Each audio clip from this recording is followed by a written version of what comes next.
តើភៀមផលផាច់ល្អអត់សម្រាប់ការព្យាបាលមុនហើយវាប្រើល្អបំផុតសម្រាប់មុនប្រភេទណា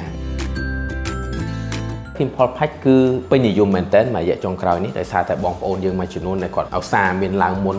មួយគឺគាត់ចូលចិត្តទិញអានឹងមកបិទដើម្បីទី1ការពារកុំឲ្យคลายរោគទី2ដើម្បីឲ្យមុននឹងឆាប់ទុំឆាប់ខ្ជាក់គ្រាប់មុនចេញមកអញ្ចឹងភៀមផលផាច់អត្ថប្រយោជន៍របស់វាមាន2ទី1គឺវាការពារកុំឲ្យដៃរបស់យើងដែលមិនស្អាតហ្នឹងទៅប៉ះទៅលើមុខនឹងការពារទលីដីឬក៏ផលិតផលដែលយើងលាបហ្នឹងកុំឲ្យប៉ះទៅលើស្បែកដែលកំពុងមានបញ្ហាទី2វាធ្វើឲ្យគ្រាប់មុនដែលកំពុងតែកខ្ទុះហ្នឹងវាឆាប់ធ្លាយចេញមកដោយសារតែភៀមផលផាច់មួយចំនួនហ្នឹងគឺគេដាក់ថ្នាំនៅក្នុងហ្នឹងគឺប្រភេទ salicylic acid ឬក៏ benzoyl peroxide ដែលអាចធ្វើឲ្យមុនដែលខ្ទុះហ្នឹងវាឆាប់ឆាប់ធ្លាយចេញមកអញ្ចឹងទៅតែប្រភេទមុនដែលល្អបំផុតដែលអាចប្រើភៀមផលផាច់បានហ្នឹងគឺមុនខ្ទុះតូចมันអាចប្រើទេទៅលើមុនខ្ទុះធំដូចជាគេហៅ cystic ឬក៏ nodularis acne ដែលធំហ្នឹងពោះវានៅជ្រៅហើយទី